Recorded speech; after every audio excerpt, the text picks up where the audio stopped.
Hello and welcome to Blank Plate, a podcast for Swifties with an appetite. I'm Sarah, and I used to be a little kid with glasses in a twin-size bed.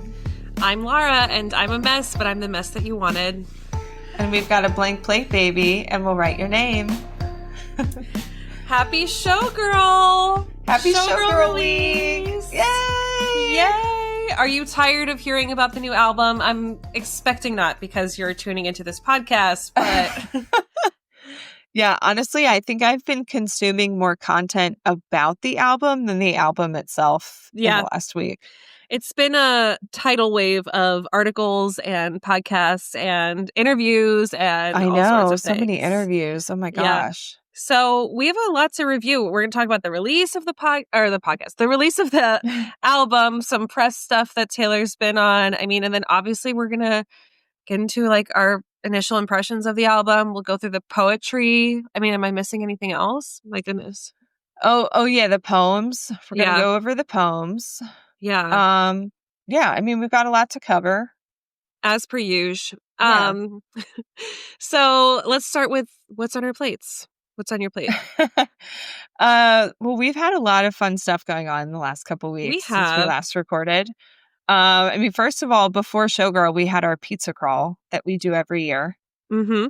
So Laura and I do an event every year where we gather a ton of friends and we pick a new city and we eat at 10 pizza places in one day as a group. Yes. And this year we went to Westchester, PA. Yeah. We had a really fun group of like 20 adults and 6 children throughout the course of the day. Yes. It was so much fun.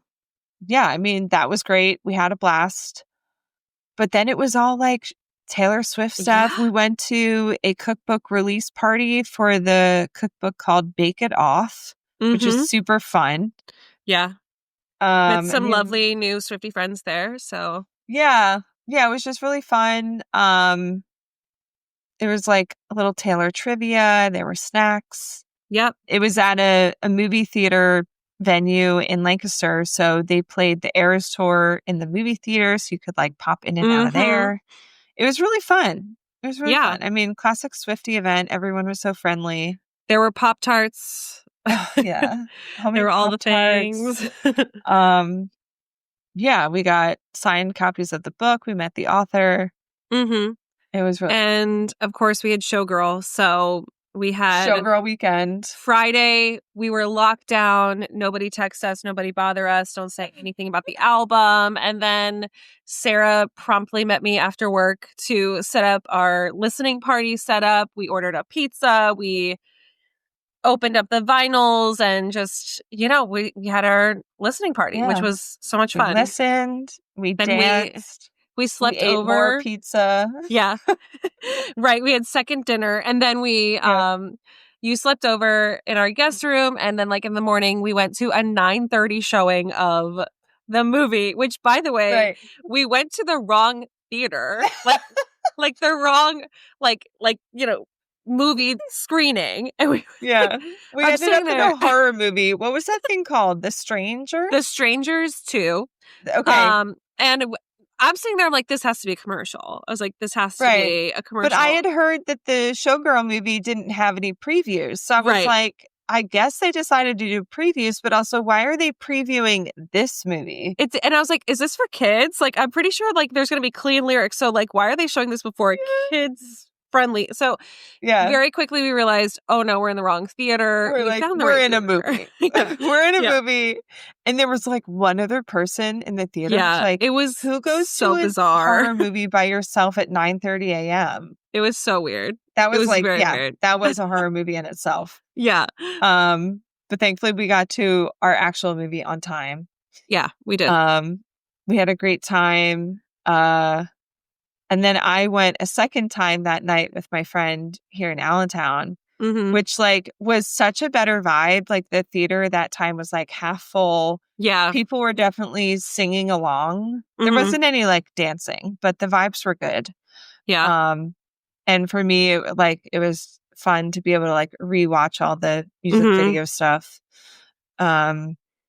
Yeah, and I took like voice memos of Taylor explaining each song so I could like take notes later for the podcast.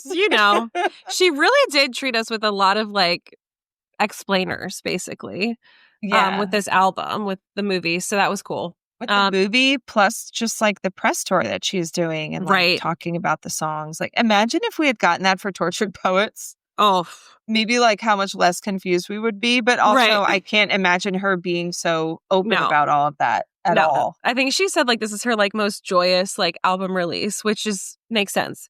Yeah. But yeah, let's get into it. This is a good segue. So Okay.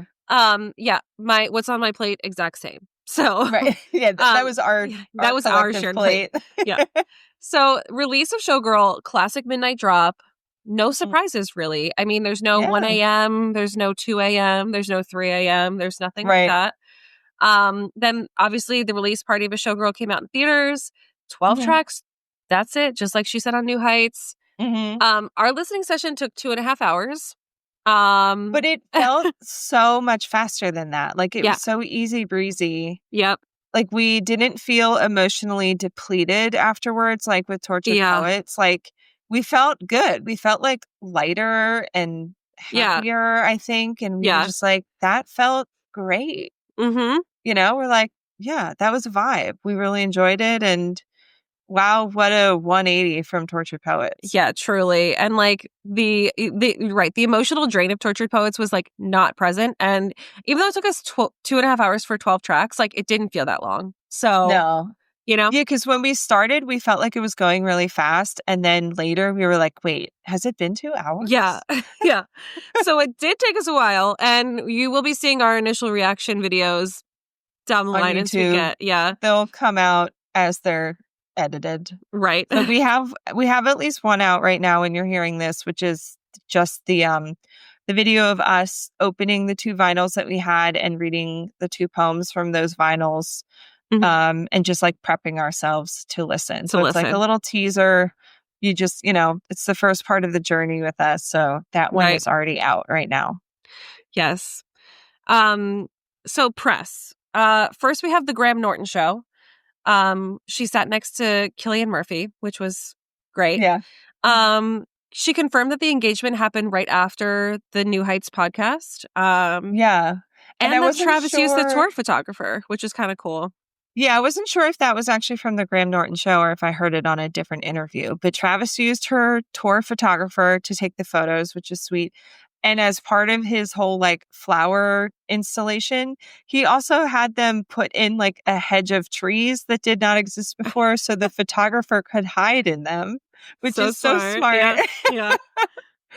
Yeah. Like she also talked about him being so nervous that day, which I feel like that's like a classic engagement story Mm-hmm. where you're like, he was acting so weird. And I'm like, Right. why are you so stressed? Like, just chill. Like, it's going to be fine. Right. And then later she's like, oh, he was stressed about the proposal, not Not the actually that podcast. stressed about the podcast. Right. Yeah, I think she talked about that more on like Jimmy Fallon. Mm-hmm. But also, like, as far as the wedding goes, it's going to be huge, guys. Like, Yeah. she's saying she's inviting everyone she's ever met, Yeah, which she I literally love. was like, the most stressful thing about having a wedding is when you have a small wedding and you're in a Mhm. bubble and you have to keep it a secret and like, should this person be in? Like, blah, blah, blah. And I was like, Yeah, I like who get it. makes the cut? If And you it can makes afford it, sense do a because, big like, wedding. a lot of like a lot of the times the reason for a small wedding is financial. Mm-hmm. So if you have an infinite budget and you Do it like to up. party, Yeah. invite everyone you've ever met. Like, Right. why not? So like this will be the Princess Diana wedding of our lifetime. Right. Yeah. Like, So I'm we're sure gonna it's not going to be televised, no. but I'm sure we will get lots of information about it after the fact. Oh yeah. There's gonna be a Vogue spread. There's gonna be, yeah, all the things for Yeah. sure. Jimmy Fallon, I mean, gosh, she gave a long interview with Jimmy Fallon. Yeah. Some zingers from this sort of sit down chit chat was that she talked about the whole halftime show rumor, which she said Mhm. Jay-Z and her team did chat about playing the halftime show. It wasn't an offer, just like a curiosity thing. She said, quote, Jay-Z has always been very good to me. Our teams are really close. They sometimes will call and say, hey, how does she feel about, you know? And that's not an official offer or like a conference room conversation. And then she basically said she wanted to fully concentrate on supporting Travis Mhm. because, quote, the whole season, I'm locked in on what that man is doing on the field. Can you imagine if he's out there like every single week, putting his life on the line, doing this dangerous, very high pressure, high intensity sport? And I'm like, I wonder what my choreo will be. Like, yeah. which Oh I my gosh. totally, I mean, yes, that makes total sense. Yeah, it does Yeah. make sense. Yeah. Um, so then he read a few rumors. That was one of them. Mm-hmm. One of them was that Ed Sheeran learned of her engagement like everyone else did on Instagram.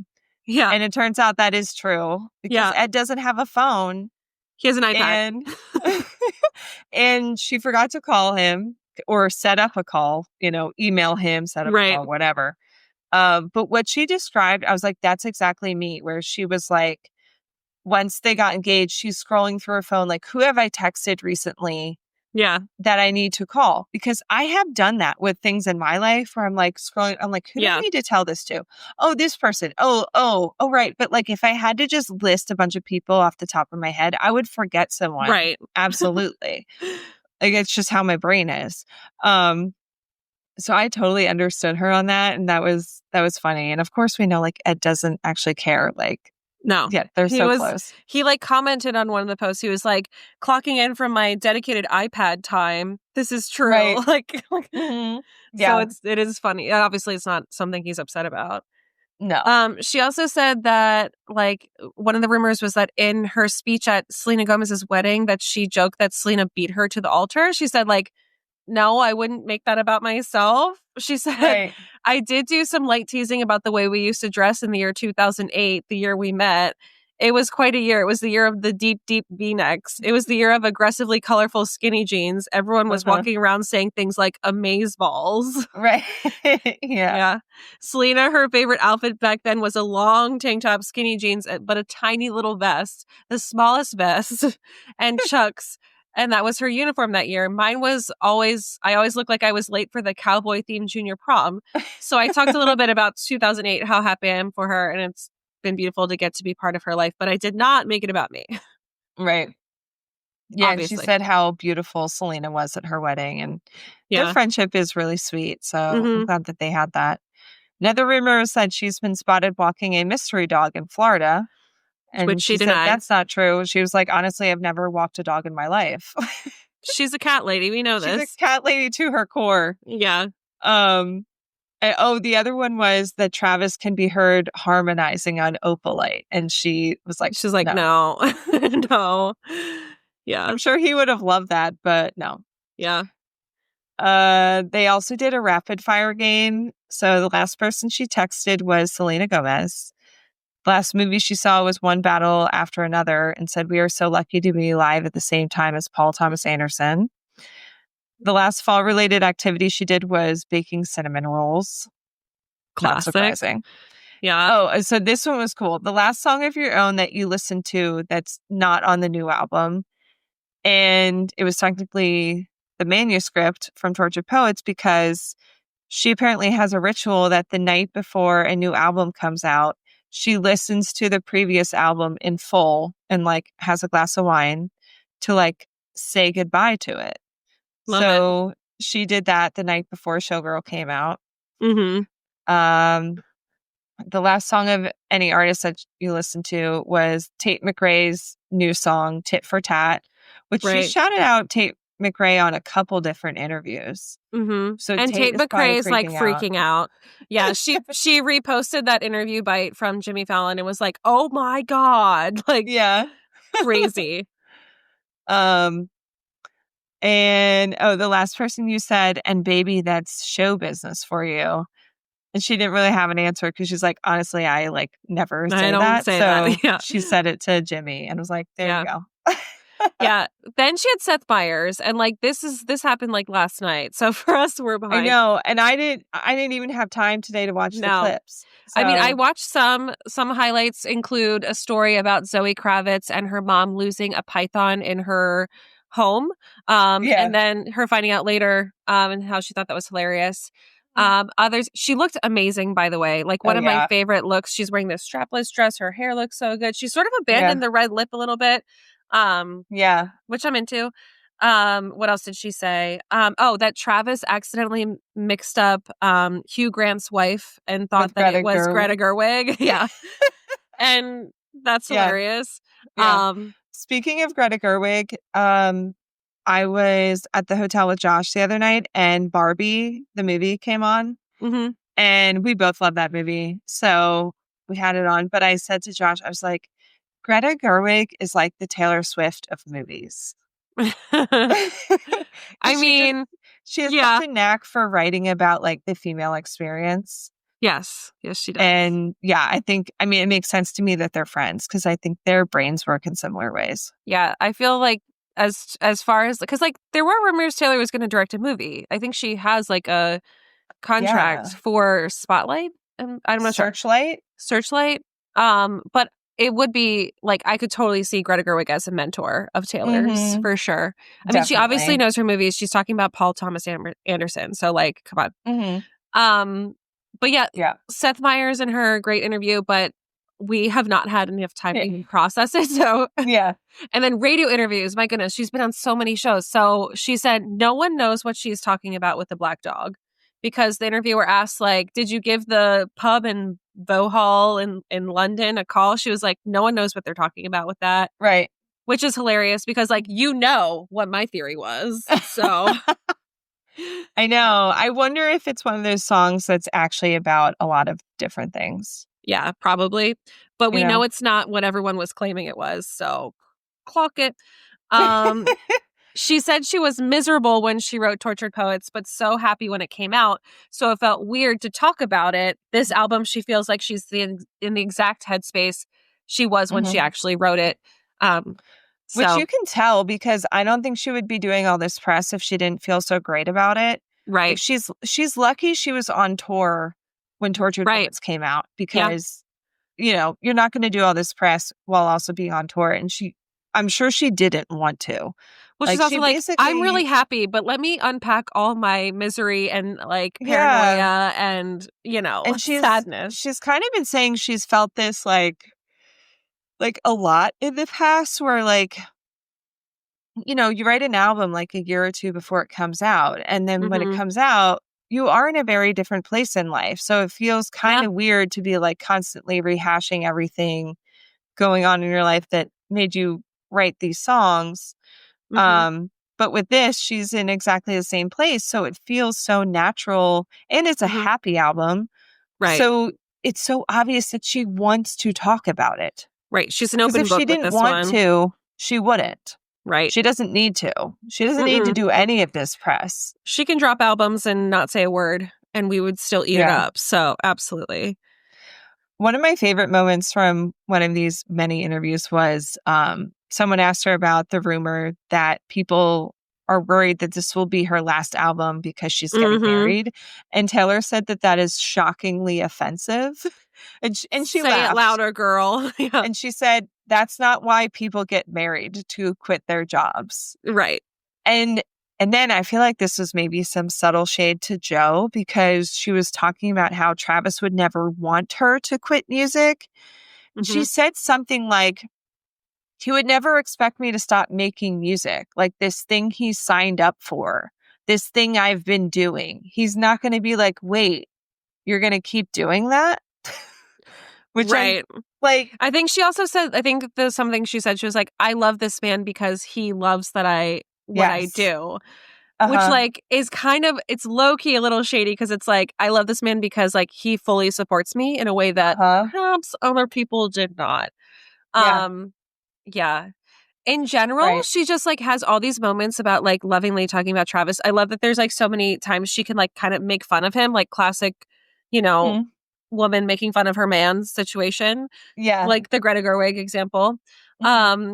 But she apparently has this bubble of friends that she like shares her music with before it's released. And obviously Travis is one of those people. She said that she would play the songs for Travis as soon as she got home from Sweden. She'd probably be like, here you go. Listen, what do you think? Yeah. Well, and he kind of talked about that on New Heights this week as well, about how he like heard the various like iterations of the song. So knowing where they started and then hearing where they ended up, he's like, they crushed it. Just like Max Martin and Shellback, like all of them. Like, they just did such an amazing job. But she also said she knew he would love the album because even though he's super supportive of everything, which I kind of took to mean like Tortured Poets is not really his vibe, but of course he like loves her and is supportive. She said he's really a vibes guy. Which, like, yeah, that tracks. We know that. Yeah. We know that. He's the 1989 queen.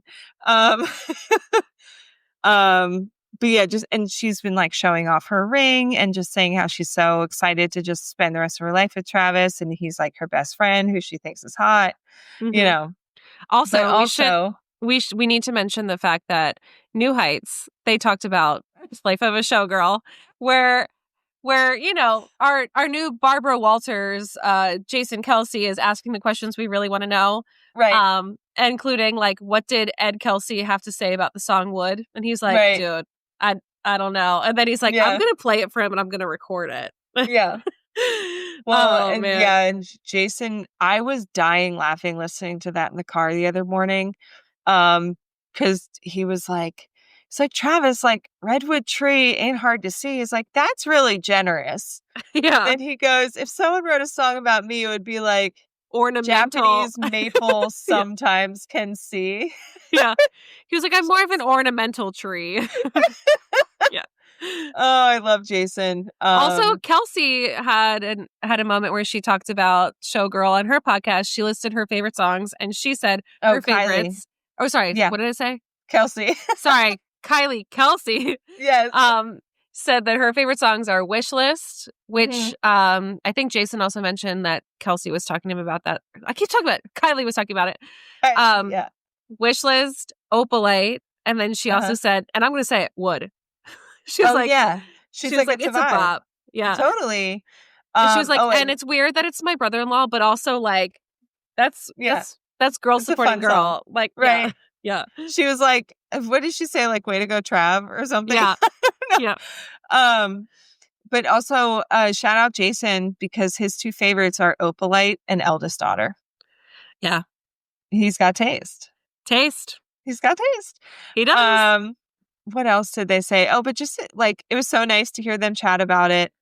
I mean, it makes sense since she announced the album on that podcast. Like, they got to talk about it. But they were talking about the Easter eggs. Like, people are going back and trying to like figure out the Easter eggs. And apparently, Jason had like, an accidental one by saying that's a lie. Yeah.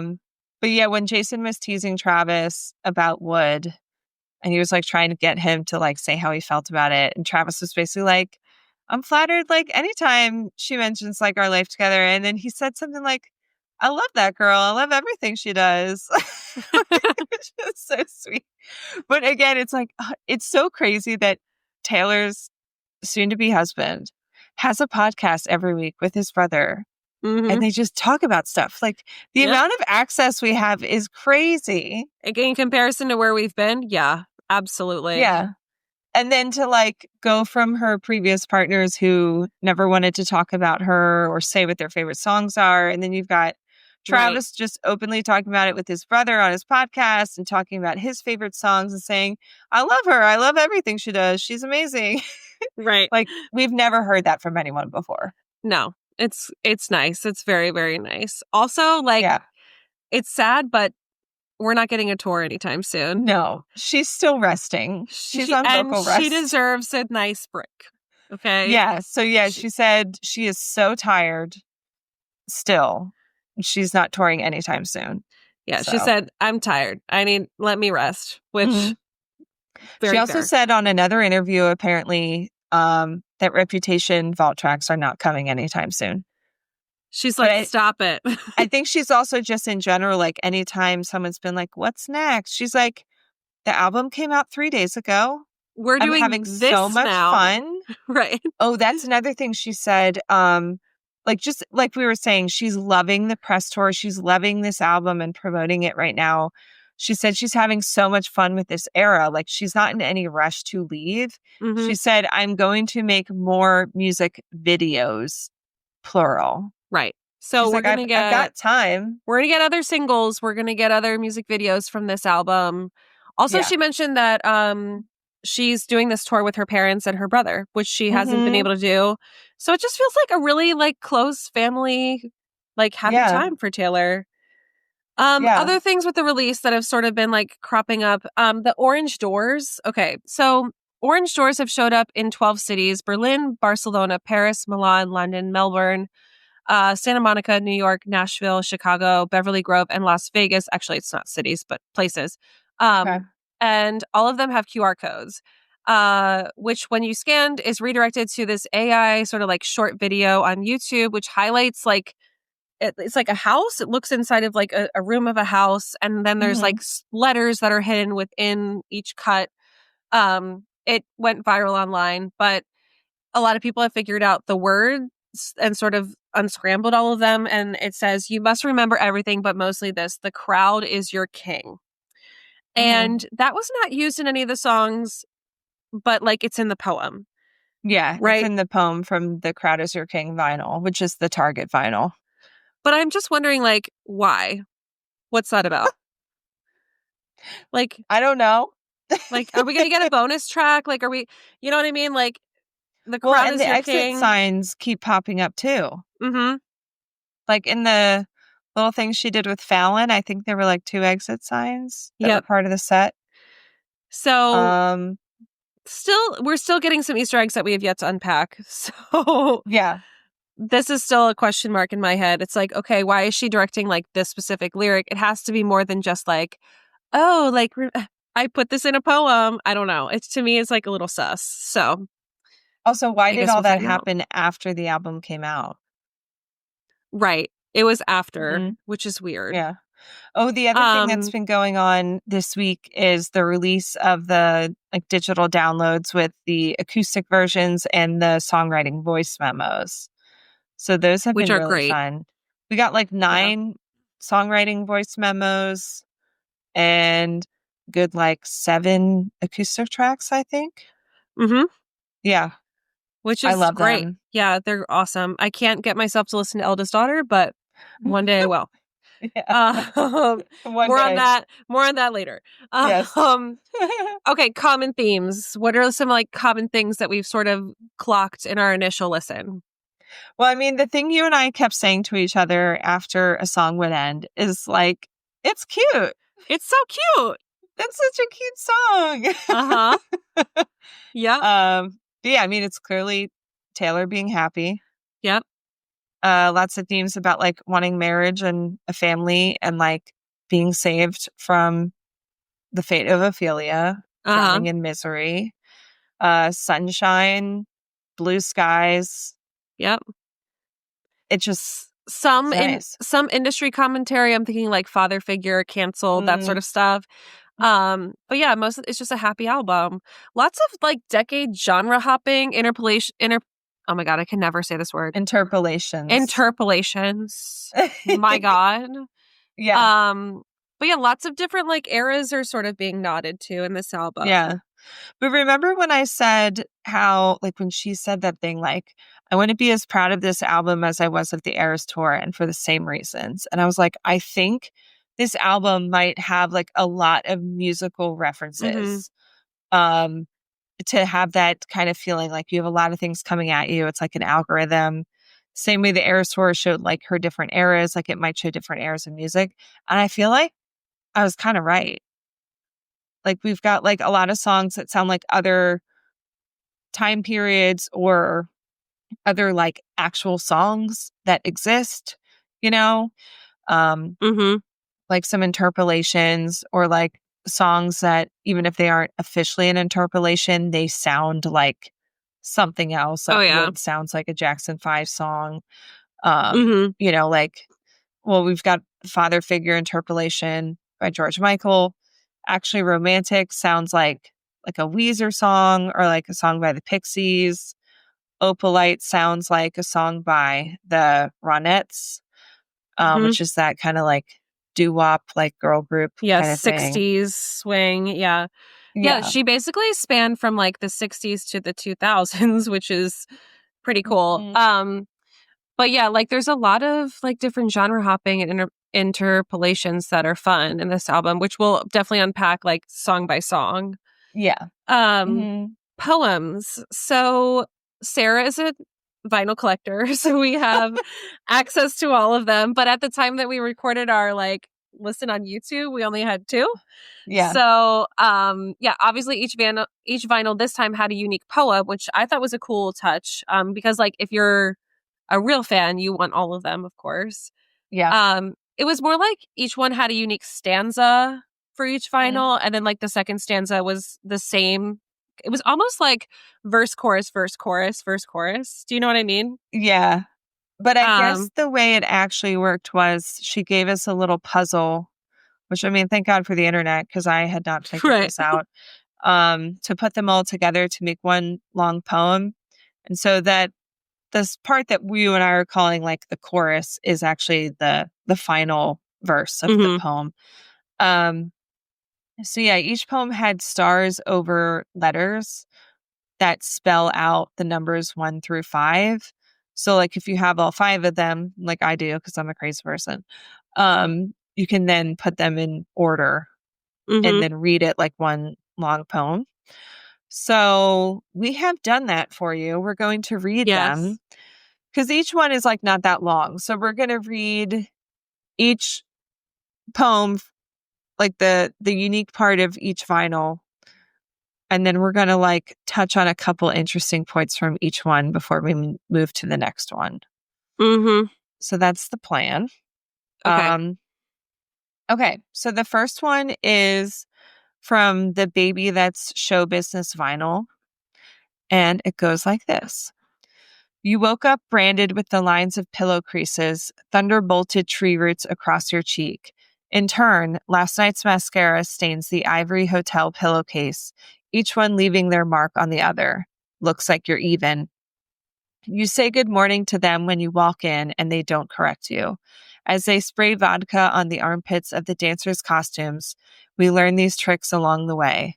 The flesh-toned bandage wrap, covered by skin-colored fishnets, because you will cover the wound no matter how deep it is. No one ever knew. And baby, that's show business for you. So good. This is the vibe I need for a song, which I'll talk about later. Yes. But yeah.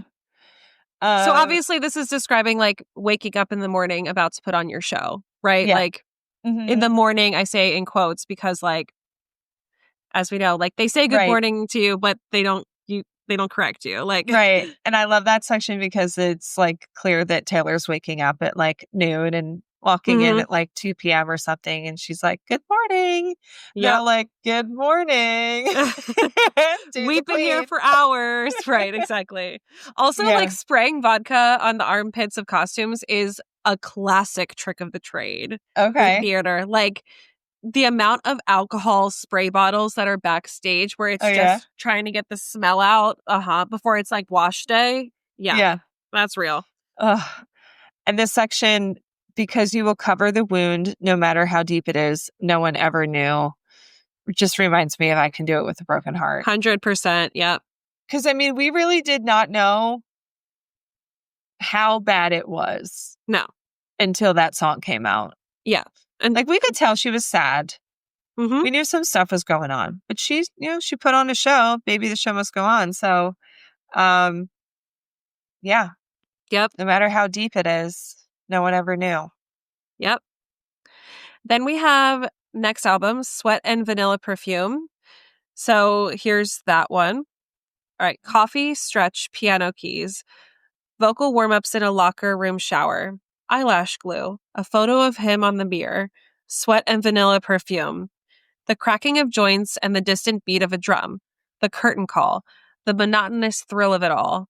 Plan it out so it doesn't look planned. 10 different backup plans. If your red bottomed heel breaks, you will keep strutting. Balance on the balls of your blistering feet.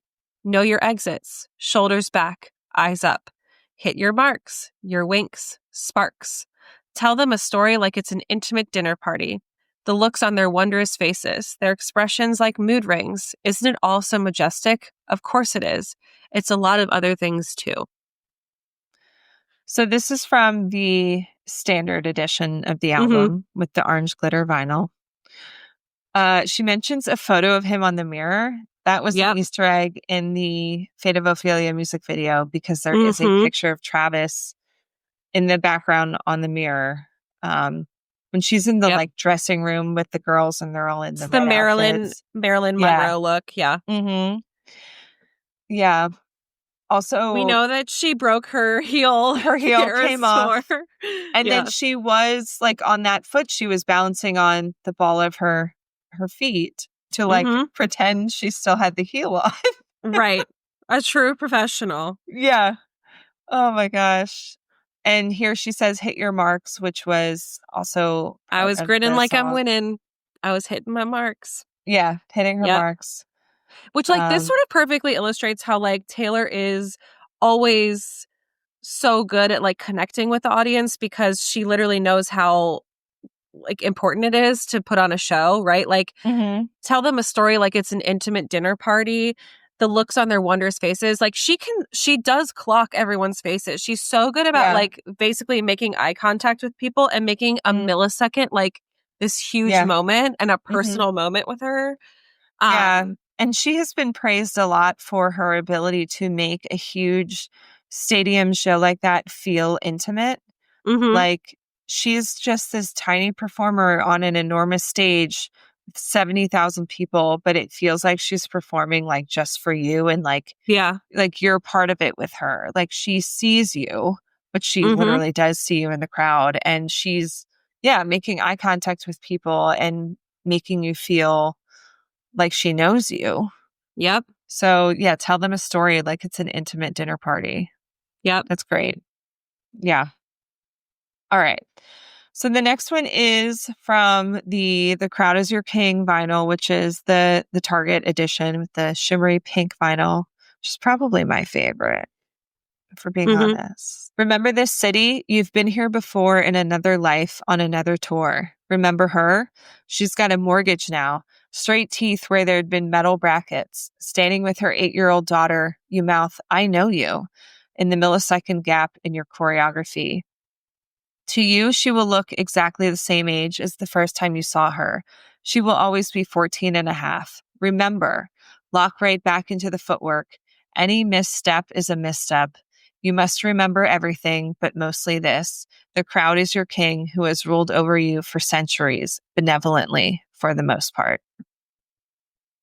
All right. Which again, this sort of is like her being able to clock people and be like, I know her. Like, I Yeah, know this girl. Do I know you?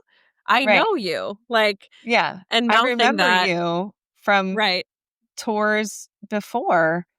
Right. And Which is so cool because she does have such a fan base who's been there since she was mhm, 14 and a half. Like, there's so yeah, many fans who are now in their 30s with children. And she's talked about how amazed she was at like all the like, you know, children and grandparents and like everyone who attended the concert and how this became like this intergenerational thing. yeah. Um yeah, and Yeah. she's seen them grow up, which is crazy. Yeah, and it's also a beautiful way to touch on how much the Eras Tour was special for people because they were huge fans of her and had been for years, and now they got to bring their own children to the Eras Mhm. Tour. So just that multi-generational thing that was going on. Um, and I think there was a video of Taylor saying, I know you to someone in the Oh, I think audience. so too. And I don't remember which show it was, but I remember Yeah. being like she was like Yeah. yeah. Yeah, So because she funny. did do that, and she has to know, like, she's Mhm. saying, like, in that millisecond gap in your choreography where you can do something to interact with the audience, but then it's like, remember, lock right back into the footwork, like, don't miss a Mhm. step. You have to remember everything. Yep. You remember the people who've been there, you're remembering your lyrics, you got the choreography, but Mhm. also remember that the crowd is your king. Right. They've Yeah. ruled over you benevolently for the most part. And then we get to the shiny Shiny bug. bug. Okay. Um, okay, here we go. Perhaps someday they will despise you again. Perhaps it is not a matter of if, but when. They'll reassess your merits and then take a magnifying glass to the shiny bug. Deflate all the heroes they had decided she was. And maybe they'll do it just because. But you lived by a strict code. Never believe your own mythology. Never type your name into the search bar. Let the wolves howl all they want. The moon should never howl back. You you know if you play, it's a losing game, so you keep yourself too busy to ever learn what's their name's name. And these are the reasons you are still somewhat sane. But you know what this makes me think of is like the discourse around this album right now. Mm-hmm. Like And she's said that. She was like, if you're talking about my album at all, you're helping. yeah. Period. Like Also, she was like, this is part of it. This is all of it. Like, mm-hmm. this is like part of my performance art, basically. Right. I mean, at this point, she has to know that any album she puts out, there will be people who hate it and people who love it. And I was listening to something about the album today that was making me think about this, how like, I bet her mentality is, I know that there's always going to be people who hate my work and they're going to talk about it. But I think for her, it would probably be like, as long as my fans are enjoying it, I'm fine. Like, if ever there was a I day honestly where think it's everyone like hates if I like it, if I like it and I'm proud of it, I'm right. releasing it. Like, period. Yeah. Yeah. I mean, ultimately, yes. But in terms of like the discourse, I think she probably is like, I know that I have fans who are going to love this because Mm-hmm. I love it and it's the music that I make and they love the music that I make. So Mm-hmm. as long And as that continues to happen, I'm good. She's able to stay somewhat sane because I know that she hears some of the discourse. I'm sure her team summarizes a lot of things for her, but like she's mentioned how she doesn't have apps on her phone. Like she literally does not like search her name in the search bar like she mentions. Mm-hmm. And if you play, it's a losing game. Like, you know, keep yourself too busy. Like, this is how you stay sane. And also, I love let the wolves howl all they want. The moon should never howl back. Mm-hmm. Because if you're a wolf howling at the moon, you're obsessed. You're obsessed with the moon.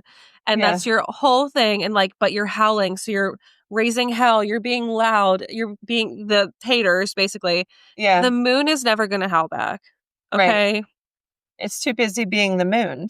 And it's kind of like her quote that she said where she was like, your attention is expensive, you know, like, yeah. So pop off, queen. I also love the line, never believe your own mythology. Like, I think she is really good at that. I mean, even just from the way that like anyone she meets, she's like, hi, I'm Taylor. We're like, we know. Yeah, girl, we know. We know you're Taylor. But she just kind of like, I think every day she tries to remind herself, like, I'm just a person. Mm-hmm. And I need to like pretend that as much as possible to like maybe believe it. Right. You know? Yeah. Yeah. But yeah, that's, I mean, she has like conditioned herself to be built for this life. Kind of like how she talked about Sabrina Carpenter being very well equipped for this lifestyle.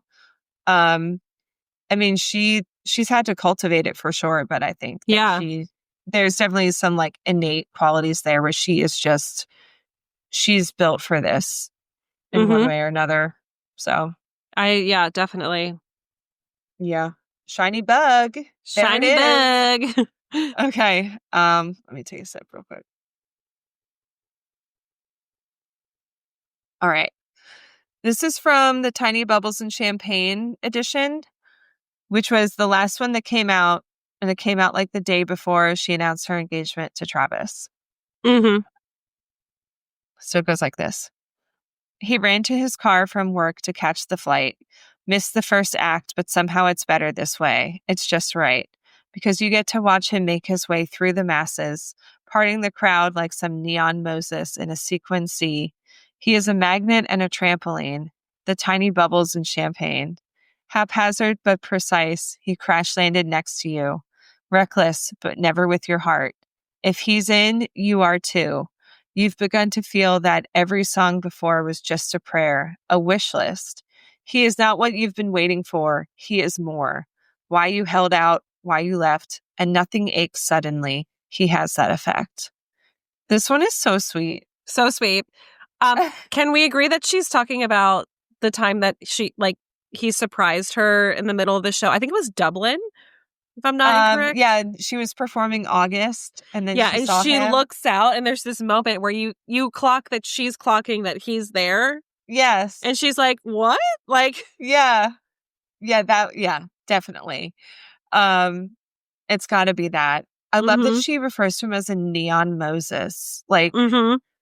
especially Travis being the like human exclamation point, the way In a she describes sequence him. C, like, was that not the Eras Tour crowd? Just like, Oh yeah. you know? He is a magnet and a trampoline. I love that like he's very magnetic, his Mm-hmm. personality.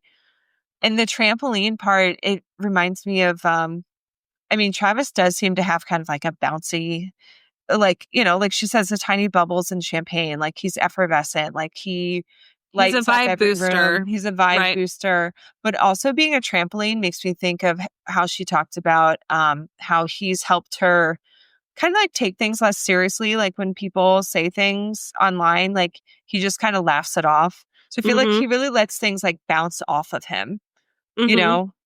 He doesn't let things affect him that much. Yeah. Yeah. Also, he crash landed next to you makes me think of Down Bad, Yep. right? Like she Yep. got like dumped out of the spaceship, like back onto Earth, but then he crash landed next to her. Yep. Yep. Very cool. Right. Yep. I thought the plane was going down. Like, Right. well, the plane went down, and guess what? He crash landed next to you. Yeah. Okay. And he's like, hi, do you want Yeah. to date me? Right. And like every song before was just a prayer is giving like all the songs that she has written about like the type of love she wants and like, these like, even when she was kind of just like making these other men fit that story. And then she later put Mhm. it in the denial playlist. Like all these times, Yeah. like was Yeah. just a prayer, literally a wish list. Right. Like, Yeah. come on. Like praying, like the prophecy, like Right. praying for what she wanted. And then she Right. says, he's not what I've been waiting for. He's more. Like he's even Yep. more than I thought could exist or that I could even dare to want, Mm-hmm. or deserve even maybe. Yep. Um, yeah, I like the first time I read this one, it also like made me tear up. This one and the one about seeing the person Yeah. in the crowd with her daughter. I was like, oh my God, Yeah. Yep. so sweet. And then we have the final stanza, which was actually included in like all of these. But it technically is the last and like the continuation of it. So tonight, all these lies converge here, the mosaic of laughter and cocktails of tears, where fraternal souls sing identical things. And it's beautiful, it's rapturous, it is frightening. It's worth everything it has cost you. And even at your darkest or drunkest, you wouldn't say any different, would you? You would choose all of it again, no matter how the story ends with the ugliest booze or the loveliest bouquet. They say that love is a choice you make every single day, and that's how you love the life of a showgirl. Hmm. Boom. Yeah. I love her description of the Eras Tour as the mosaics of laughter and cocktails of tears where fraternal souls sing identical things. Mm-hmm. What a lovely way to describe that. Yep. It's awesome. Yep. And I mean, this whole verse thing reminds me of her song, The Life of a Showgirl, about how, the life of a showgirl is tough. It's difficult, but she chose it and she's happy to be there. I wouldn't have it any other way, is how, she mentions in the showgirl, Yeah, exactly. Yeah. Yeah, she would choose all of it again. The ugliest booze or the loveliest bouquet, which was also a Also, line yep. Yep. in the song. And also like the one vinyl variant was called like Lovely Bouquet Mm-hmm. Golden something. I might Yeah. even have that one. Probably. I probably do. Yeah. But it is Yeah. something one of like our initial reaction was that we love this album. Like both of us, I think, are in the right place in our lives where we're listening to this and be like, I vibe with this, right? Mm-hmm. And Yeah. Taylor's mentioned how she loves how like people tell her like, I didn't get Reputation, but now it's one of my favorite things. So Mm-hmm. for us, this hits like because we are in like I would say happier places in our relationships, just like where we are Mm-hmm. maturity wise, whatever. But whenever Taylor drops an album, the people who suddenly think they're music critics come out of the woodwork. Um, Yeah. and we always say, like, you have to sit with an album for a while to get a full opinion. Ironic that we're mentioning our initial impressions on a podcast. But like it's not like we hopped on that night to record, right? Like even we've still. had it for almost a week now. Right. And it'll still take us like months to like fully process all of it, right? Yeah. But this public outcry of like cringy lyrics is directly in response to like the opposite that was argued at TTPD, which was that it's too verbose, like too many words. What is she even talking about? Yeah, too much. Too poetic. Right. Like, where's the hooky pop songs? So then Taylor gives us hooky pop songs and they're like, where's the poetry? Right. Where's the sadness? And like, not to mention one of my favorite people ever from, reality TV, but if you know Gabby, from The Bachelor, she mentioned not everything needs to be a think piece. And I'm like, say it louder for the people in the back, Gabby, because not everything needs to be a think piece. So it's actually romantic how much people are willing to tear this album down when it's literally been out for less than a week. So take a minute. Like, I'm like the irony of the people who are complaining about her lyrics not being like smart enough are the same people who lack critical thinking skills, who like can't even grasp the overall concept of the song. Right. You know also, what I mean? like, there are really good lyrics in this album. You're just picking out the ones that are like supposed to be quippy and like clickbaity. Like, and I take would a second. say, like, the thing I was thinking about with this, because obviously, like, we love Taylor's more like poetic lines, of course. I mean, our whole podcast is basically about breaking them down. But I think the thing about Taylor, though, actually, is she just likes to have fun with language. So, like, sometimes, like, more often on this album, it might just be like a slight turn of phrase or something that just kind of like makes you think like, oh, that's kind of clever or that's fun. If we're just talking about lyrics, because obviously the songwriting from like a melody perspective is a whole different thing, which like if you listen to this album, you know that she clearly has that nailed down. Oh yeah. But yeah, like lyrics don't have to be like complex and poetic to be like effective. Not all the time. Like, come on. Yeah. But like, for example, what I was saying about like the whole cringy lyric thing, but like the same people can't use their brain a little bit. What's his face from the Needle Drop? The Anthony Fantano guy, who's one of my mortal enemies as a Swiftie. Yeah. I watched his review, and I mean, it didn't make me as mad as other reviews he's done of her work.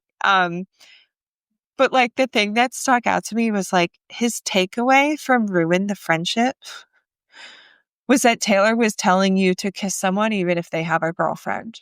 It's like, come on, dude. Like, take a second. Come on. Yeah. Yeah. And of course, like all this stuff around eldest daughter where people like, it's just so awkward when she says like these cringy lyrics. It's like, are you listening to the song? It's what she's talking about. Like it's just flying over people's heads. Yep. And then we feel insane because we have to explain it to them. Right. So. Oh my God. Like, yeah, like just to give my 2 cents, like I love this album. I'm a fan. I will die for her quill pen lyricism. I, at my core, am more of an Aaron Dessner girly when it comes down to it. I love Taylor's saddest tracks. I want to be devastated by her words. Like that is my bread and butter. Yeah. However, I am happy that Taylor is happy, and I'm also in a brighter, shinier, like sort of place in my life, I would say, than if I had just gone through a breakup or I just felt gaslighted by someone or like in Tortured Poets just like hit me. If I'm in an unhappy place, I'm not gonna like Showgirl, period. But to me, this is just like a summer roll down your windows, meet your girlfriends to go to the mall, have a sleepover. It's just good vibes. Like I love this album. I don't know where it's going to line up for me. That's going to take me a long time to figure out. Yeah. But the only criticism I can give of it, truly, The only criticism is that I wish we went a little bit more behind the curtain, as in, like, I want to hear about showgirl life. I Right. need, like, one track. Give me one track where I hear about, like, the glamorous, unglamorous part of showbiz, almost like the stuff she was writing about in the poems. Like, if she Well, would we have did said, get that in the final track. but But she do you mean, didn't. like, She literally said, you're never gonna get you're it. never gonna know? So she's even then, like, still, like, Okay. gaslighting me to be like, I was like, girl, just, like, give me, like, basically Yeah. all I read, like, reading through all of those, you know, vinyl poems, I was like, this is, like, just, can I get, like, that and, like, one song and I won't complain. Like, Right. that's sort of my one thing. And, like, Uh-huh. I also think that the aesthetics of the album are so strong. I was expecting at least one or two songs about, like, pouring champagne, aching feet, blisters, hitting your Right. marks, like, you know, just one. Yeah. One. Um, but I understand she mentioned everything going on behind the curtain. I understand that. I Yeah. think that the way it was rolled out was a little deceiving, though, because it was like everything going on behind the curtain in my life would have been a little easier to digest. But like as like a theater girl, I'm just like, girl, talk about like when your mic pack breaks, like talk about like what backstage is like and all the unglamorous stuff. Like she gave us more of that with I Can Do It with a Broken Heart than even the song Life of a Showgirl. Because Life of a Showgirl is basically like, you're never gonna understand, girl. You're like, I love it, but you're never gonna get it. And I'm just like, oh, Yeah. it's so close. I just want to hear about it. So Right. anyway, that's my one criticism. I love the album though, so I Right. will not take any showgirl slander. Right. Period. Okay, well, just to address that, because as we've texted about, you and I Yeah. disagree about this a little bit. Now, I don't disagree that, like, I would have loved songs like that too. I absolutely would have loved a little bit more of that. But I disagree in the sense that I feel my impression of this album was never that we were going to I don't think I ever really thought we were going to get songs like that. Like in my mind, she In made the it even the clear. pictures, all the pictures are backstage. Here's my theory. Okay, the way I read it, the way she talked about it on the podcast and stuff, she said this is about the life of a showgirl. This is about what was going on in my life the summer of the European leg of the Eras tour. So I did take that to me, and especially once we got the track titles, and like I was like, okay, well, what was going on in her life at that time? And I mean, as we now know, basically what was going on, she was falling in love, she was having fun, she was happy, and she was still obviously mad about her masters. All that tracks. So like I was not surprised when these were the songs that we got. I don't know. Like to me, I was like, she told us this. And then as far as the aesthetic and everything and it being the life of a showgirl, I do think she also made it clear that this album is inexplicably tied to the Eras tour. So like I do love that we got all of that in the poems. And then with the imagery and stuff, I think that in her mind, it's more like this was such a snapshot of a time in my life. It was during the Eras tour, and then here's what was going on in my personal life. And so I do think that her intent was to be like, here's what was going on behind the scenes, not when I'm on stage or backstage or whatever. But I do agree. I would have loved one song that just give me one. Just give me one. give us one song about all the little details, like these poems. The title "Life of a Showgirl" is like, just tell us "Life of Summer 2025." Like, change the show, change the title. Like, give me another title. Yeah. But like the showgirl element is like, and you lean into the showgirl aesthetics. I was like, But I also think like disconnect. hearing her talk about these songs more and the way she thinks about it as being like showgirl related, like Ophelia and the whole Hamlet thing, like Elizabeth Taylor. Kind of a show, Elizabeth Taylor, obviously, she's basically cosplaying as Elizabeth Taylor, who's a showgirl. Obviously, the title track.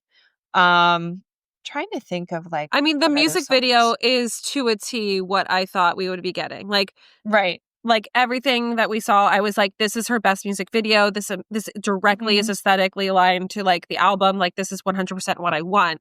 The problem is like the lyricism and the songs are just missing that. Like just like I need a little taste. Like that's my main criticism. But again, I will not hear showgirl slander. I love this album. Like that's my one criticism. And honestly, like I may change my mind about that, but that's where I'm at. So right. I just wanted to like defend Taylor from my perspective where like I hear you, I get you, your feelings are valid. But I'm over here like I'm not that surprised. And here's why I thought that. But anyway, moving on. We're allowed to disagree. We're allowed to disagree. Listen, Laura and I don't agree all the time. Okay? Sometimes we don't see eye to eye. Yeah. Anyway, so I agree. I love this album.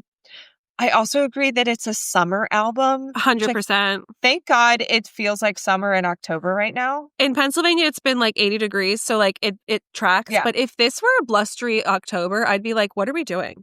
I know. Yeah. It's like windows rolled down for sure. But I'm so excited that it feels like a summer album because this summer, I was in like a weird funk, hormonally induced. And I was like in a weird place, like to the point where like I was trying to think about like what music do I want to listen to right now? And I was even like, do I want to listen to Taylor Swift? Like, I don't know. And that's when I was like, oh, I'm depressed. Something's like, wrong. Yeah. Yeah, like when I get depressed like that, sometimes where it's like like things like that I love, where it's like I'm like, I don't even know if I'm in the mood for Taylor Swift. It's like something is literally wrong with me. But I think part of it too is like so much of her music actually is more like dark and sad. We've got like Midnights and Tortured Poets and like all this stuff. So I was like, I need to make a playlist of Taylor songs that feel like summer. There are not very many. No. It was a stretch to make this playlist. So I'm very excited to add some of these showgirl songs to that playlist for next summer. Yeah. So as far as like the thing about this album for me is like I'm not sure where all the tracks as individual songs will land like in the rankings of her music for me overall.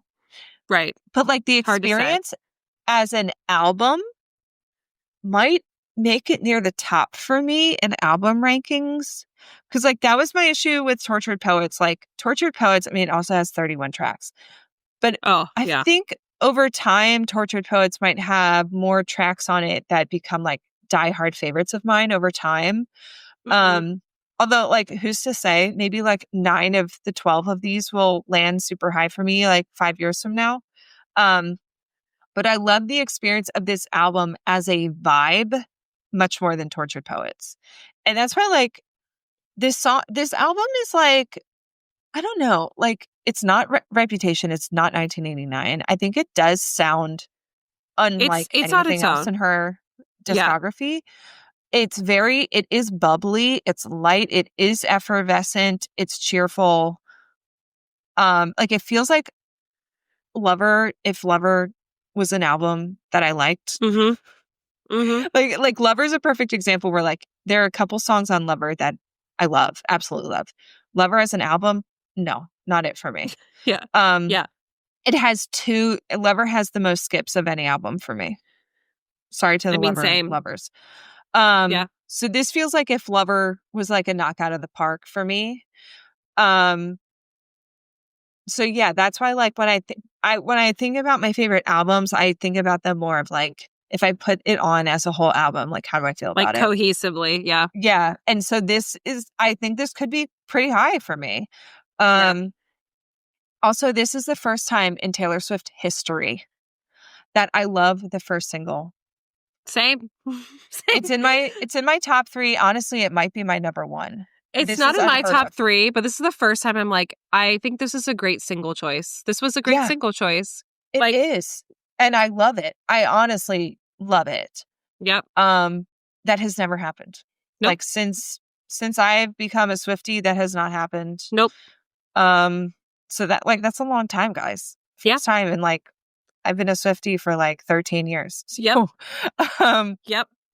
Also, like, as much as I do love this album and the tracks, I think, like you were saying, you're an Aaron Dessner person for sure. Mm-hmm. I think this album has confirmed for me that I do prefer the complexity and like weirdness of her tracks that she does with like Jack Antonoff and Aaron, Mm-hmm. both musically and lyrically. Like, I think Jack Antonoff songs will typically rise to the top for me, but I still love the vibes of this. Like, this Yeah. is just a different purpose, you know? Yeah, totally. Like, every morning this past week, I woke up with a song in my head. It was usually The Fate of Ophelia. The other morning, it was the bridge to the Eldest Daughter, and I was like, let's not do that. I don't, No, we're we not don't doing that need this to morning. start our day like that. Okay. Yeah. But yeah, I can't remember if I said this, but like, I love Tortured Poets as an album on many, many levels. But I was also like, I need something different for this Right. one. And she delivered. She did. She delivered. So, Sure did. I mean, no complaints from me. I No. honestly, I would almost say I wish it was longer, but I That's because also we've been spoiled. understand why it's so short. And I'm like, yeah, 12 fantastic tracks, no Yeah. skips. We'll Okay. take it. We'll take it. Yeah. Also, like, you can read as many critical reviews as you want on the internet, but I wanted to highlight the Rolling Stone review that gave this album 5 stars.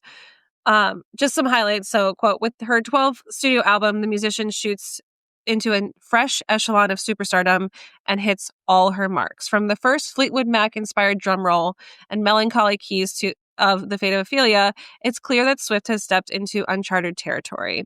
The world might know how Shakespeare's Hamlet ends and even how the latest chapter of Taylor's own love story goes, but the tantalizing melody shaped by a wondrous mix of steel guitar, omnichord trills makes you keep listening to find out how Taylor changed her prophecy.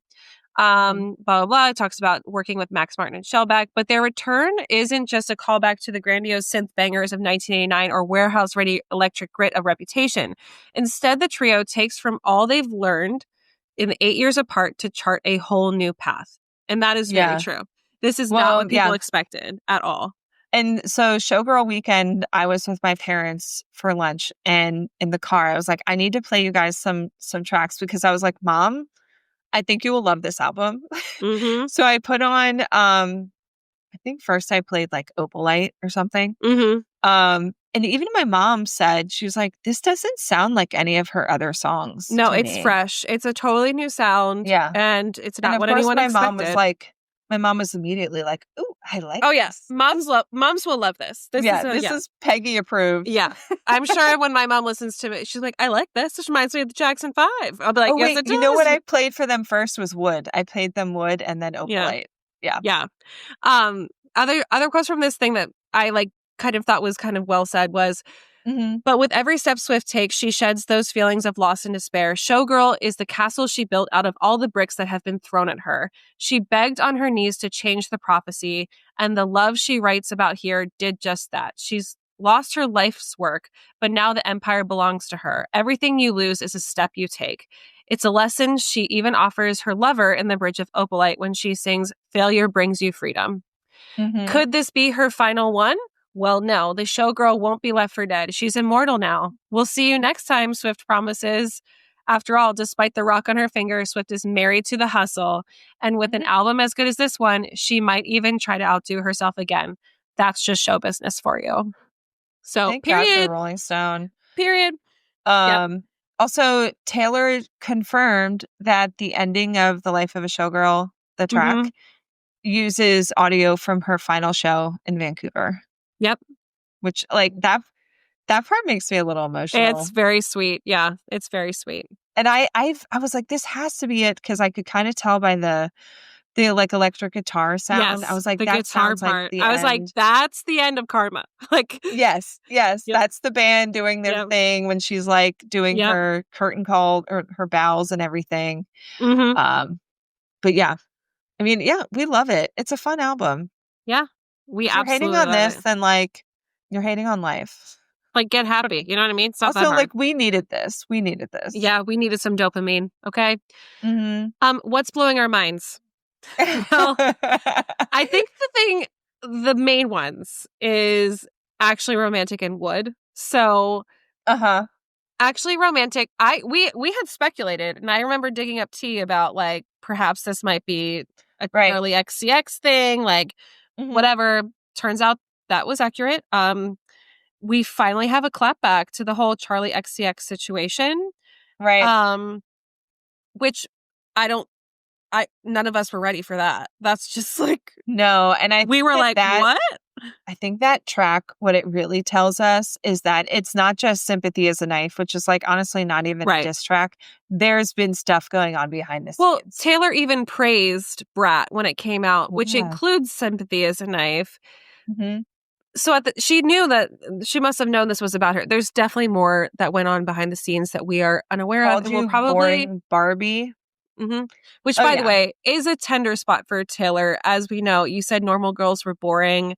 You were Gone by the Morning. Like this is like a tender spot for her. I mean, like cheering on someone who ghosted her. Like, I mean, this is ugh. But also there has to be more because, and also she was like jumping up and down at the Grammy Awards. When Charlie was playing, and I was like, music, I was like, oh my God, she fully had Actually Romantic locked and loaded during that time. And she's like, I don't care. Like, yeah. And then obviously Would. I mean, my God. You guys know what we're talking about. Yeah. It's about superstitions. Right. Yeah. But then also Ruin the Friendship has such a plot twist. We were like, oh my God. Oh my God. When I've watched so many reaction videos of that where it's people just being like, what? No. What? Yeah. No. And of course, like, because of me, we accidentally read the lyrics to the bridge. Yeah, spoiler alert. Hearing it. So we're reading it like, wait. We're like, what? What? The grave? He dies? We were blown, of course. Yeah. But overall, just the sound in general blew my mind. Like I was not expecting like this sort of like so many influences of different things. It's unlike anything she's done before. But let's and also related to because some of the criticism with Tortured Poets was like, this sounds like all of her other stuff. Yeah. And now she does something completely different. Everyone's like, I don't like it. Right. She can't win, you guys. She really can't win. But this is what happened with Reputation. Yep. And now look at it. Yep.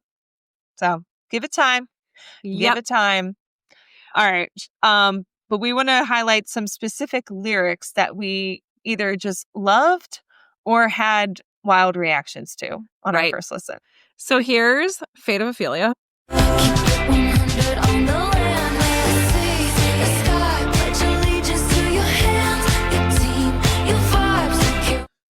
Which is now a TikTok dance. I have to learn it. I know, me too. Learn it. I keep like making up my own version. I'm doing like boop, boop, boop. Yeah. Yeah. Obviously the Keep It 100, which remember when Travis had that post, he said kept it 100 during off season. And then I was like, I think that's an Easter egg. And then they talked about it on the podcast. So that was not a surprise, but it was so fun. Yep. But pledge allegiance to your hands, your team, your vibes.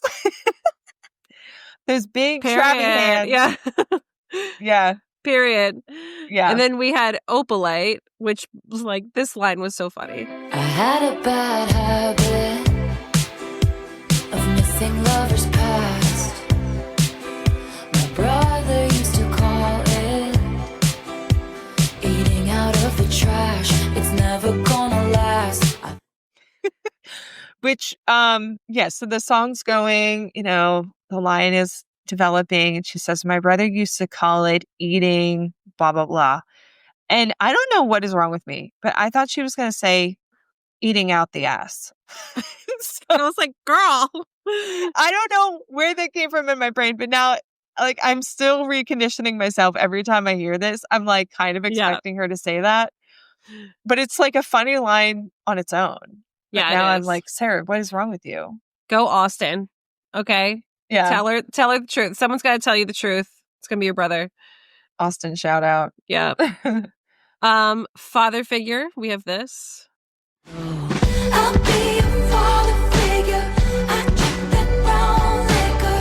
I can make deals with the We were shocked. We were like, what? Yeah. Well, thank God you heard it because I didn't. I'm just like vibing and you're like, what did she say? Yeah. Yeah. And but then of course it switched like yes. blowing our minds once again. I was your father figure. We drank that brown liquor. You made a deal with this devil. Turns out my dick's bigger. So good. It's so good. Yo, honestly, the entire like first like 5-track run of this album is incredible. No skips. Even 6, if we go into like Ruin the Friendship, I love that one. Like the first half of this album is solid. Yeah. Honestly, most of it is. Like most of the album Most of it is. But like that first 5 to 6 track run, oh my God. So it's good. incredible. Okay. Eldest daughter. Okay.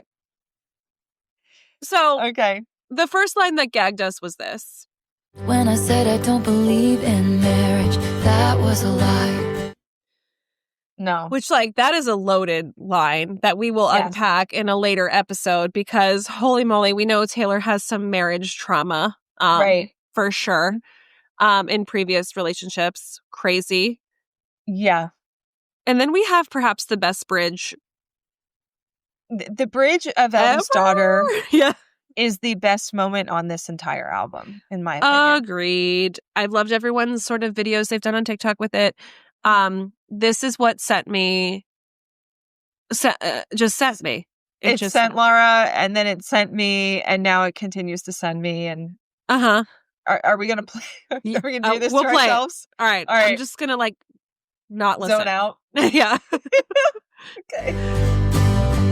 We lie back, a beautiful, beautiful time lapse. Ferris wheels, kisses, and lilacs, and things I said were dumb. Is I thought that I'd never find that beautiful, beautiful life that shimmers that innocent light back, like when we were young. And if you don't understand this song, see your way out, okay? Oh my God. See your way out, okay? See your way out. This is my song. I cannot actually sing this bridge without crying. I can't listen to the whole song. I can't do it. The other day I wanted to cry, and what did I do? I sat in the shower and listened to this song, and I was just like, let it out. Perfect. This is the song. Yeah, I mean, you and I had that reaction video is going to be our best one because it was like emotional, but we were like crying and laughing because and laughing of at how ourselves. much we were crying. But the thing that kills me with this right now is the other night I listened to that bridge from an infertility perspective, and now I can't unsee it. And so that is where my brain goes when I hear it now. And so it's just like, it already made me cry to begin with. And now I've got that level to it. I'm just like, no. Yeah. And this song, just as a hint, has a lot of parallels to me in terms of my mindset for most of my 20s. So like, weird, specifically like the word lilac sent me I off love a that bridge. I love that was the trigger word for you. I mean, this is my cereal. This is your grief cereal. This is my grief cereal. Yeah. During Tortured Poets, when Taylor mentioned not eating anything but kids' cereal, and I was just like, excuse me, what? And then like lost my mind. This was you during Eldest Daughter, but with like lilacs. Yep. And things I said were dumb. Yeah. Because I thought I'd never find that. No. Mm-hmm. Nope. Can't do it. Yeah. So that Eldest Daughter episode will be intense. Just wait for that. Yeah. I have to like take I'm gonna have to take a beta blocker that day or something because there ain't no way. Yeah. God. Anyway. Okay. Actually romantic. Okay. Yeah. Here we go. I heard you call me boring Barbie when the Coke's got you brave. High fives my ex and then you said you're glad he ghosted me. Wrote me a song makes you sick to see my face. Some people might be offended, but that first verse, like, we were gagged. We were just like, we're like, whole time. what?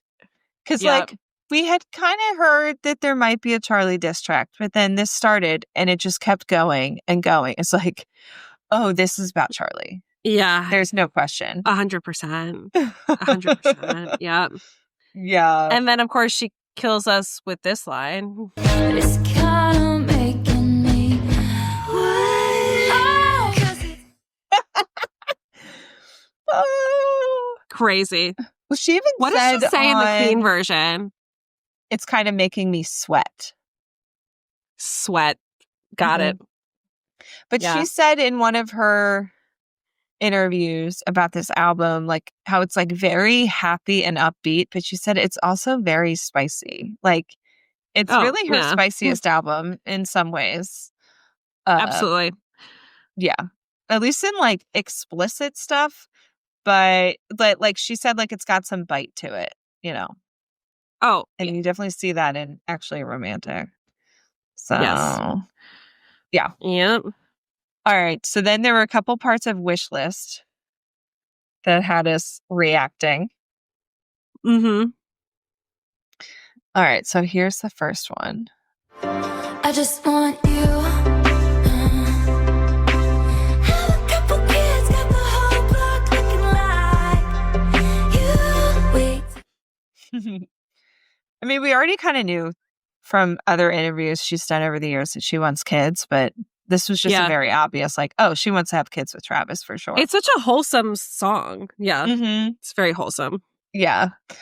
And then also this part. Please, God, bring me a best friend who I think is hot. I thought I had it right once, twice, but I did not. You Did not. I love the way she sings that, but I did not. Yeah.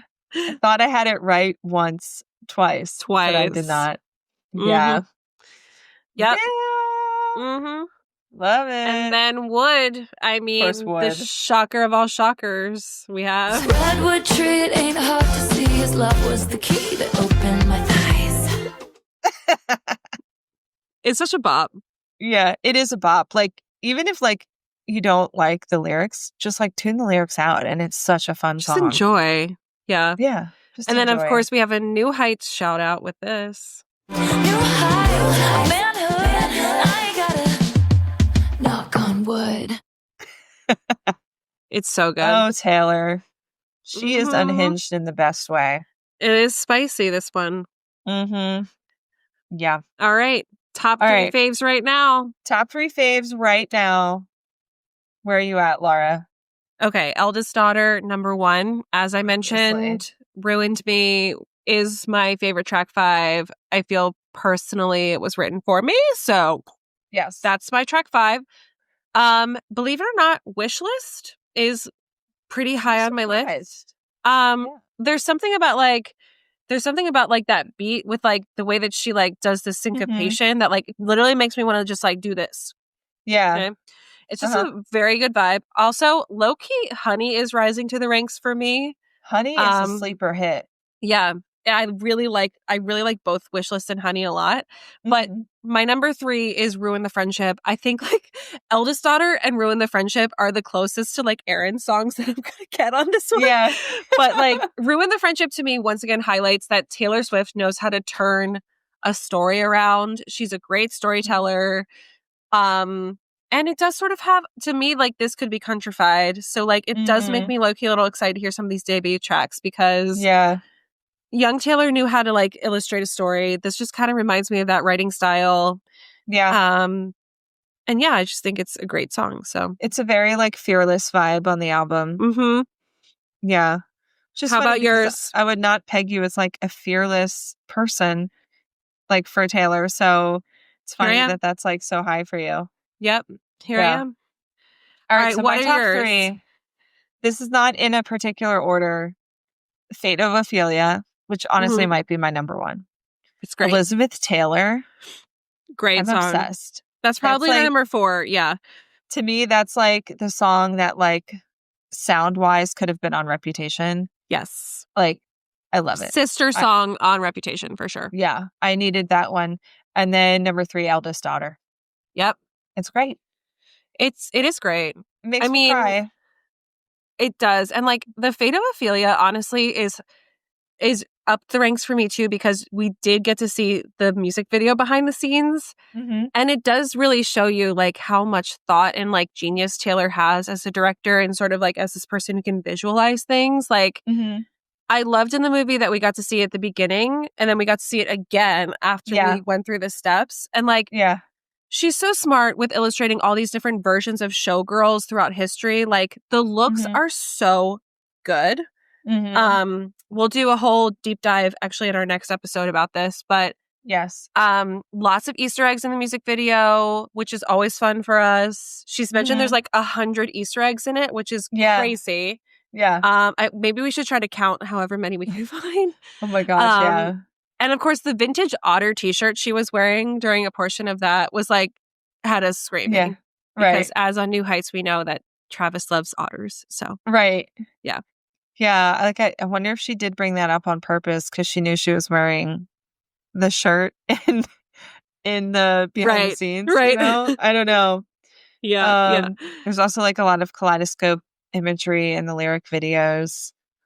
Oh, also like when I was at the movie the second time, I said to my friend Steph, I was like, honestly, in a lot of these lyric videos, she's very much serving "See You Next Tuesday."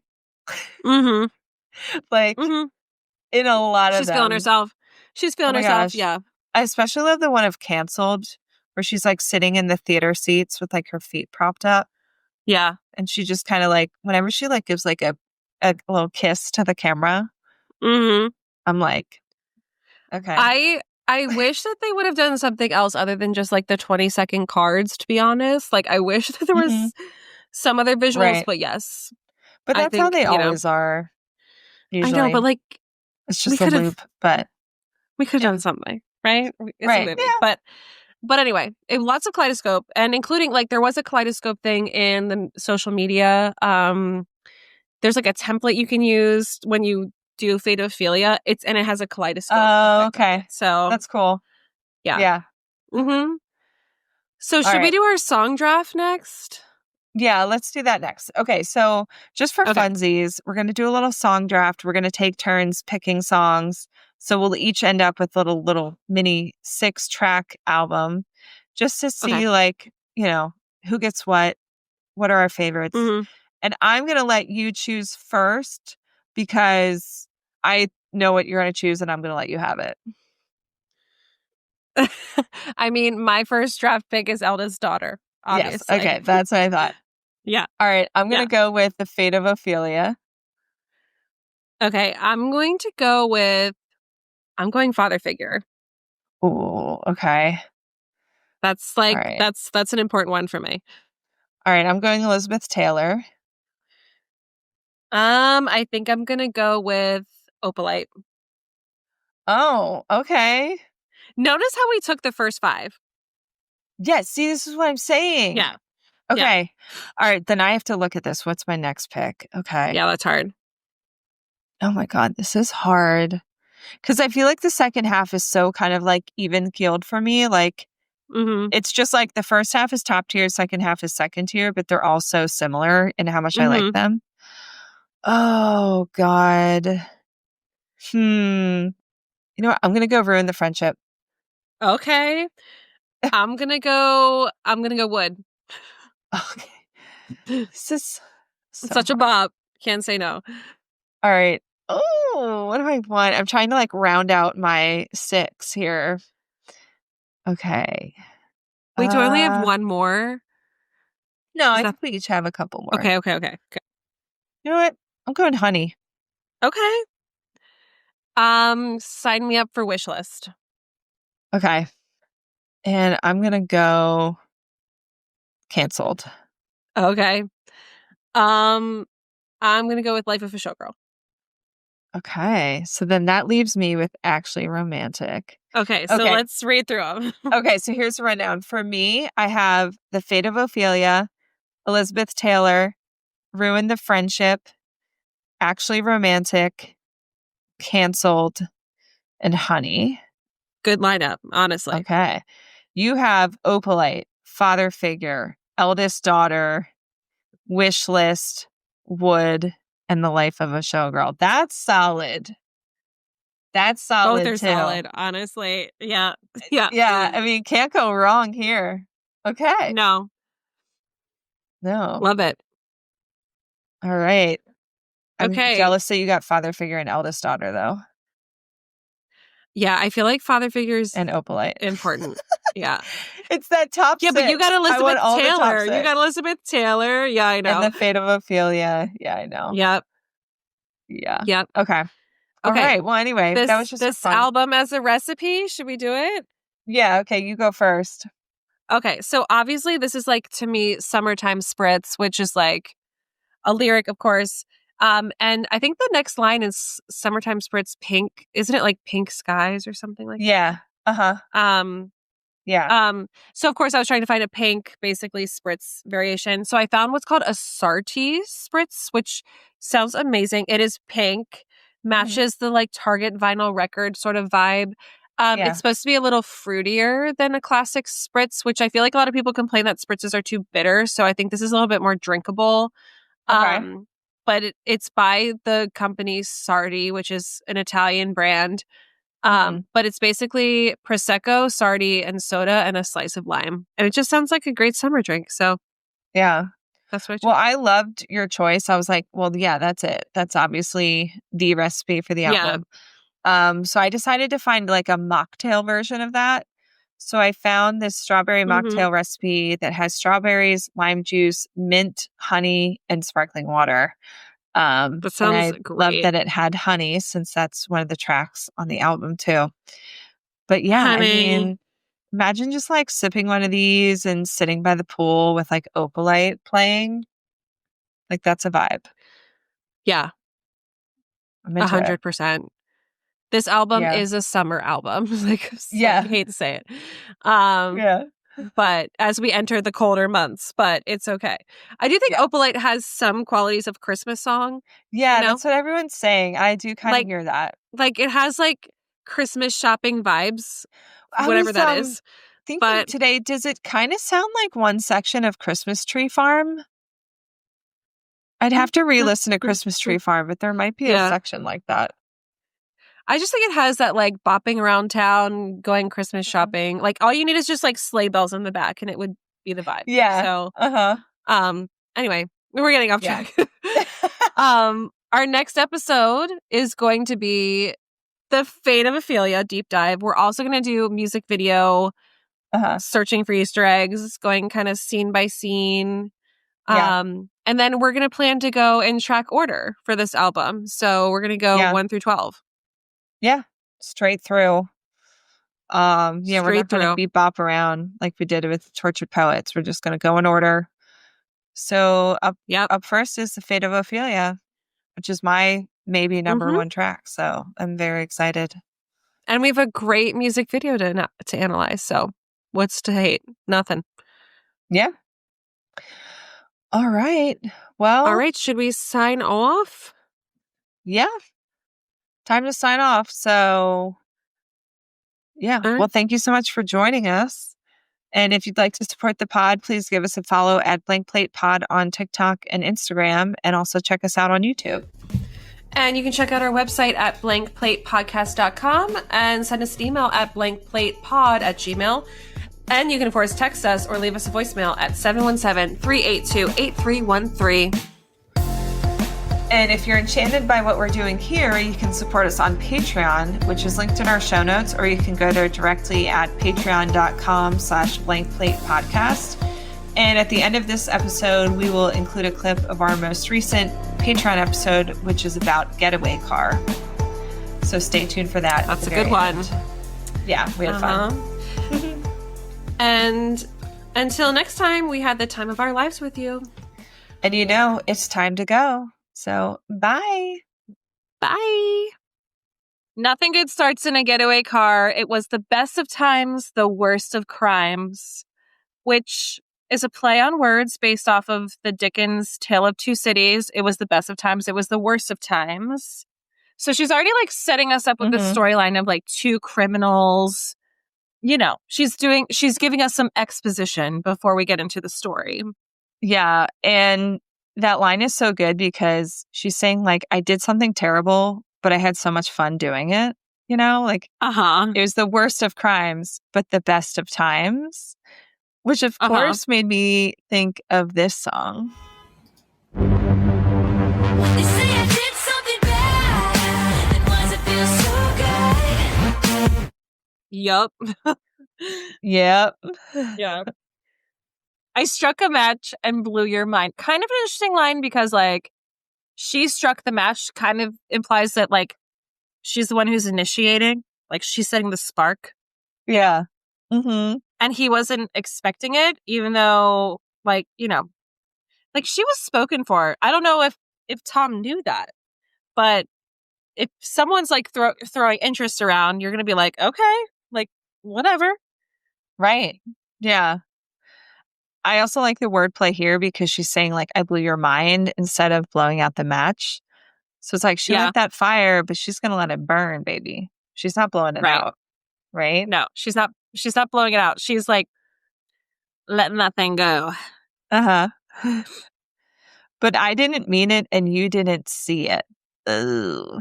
Like she was not that serious about this. No. And he didn't. She was like, this is fun. Yeah. Right. Yeah, like, did she break Tom Hiddleston's heart? I think she did. That's the implication I'm getting here.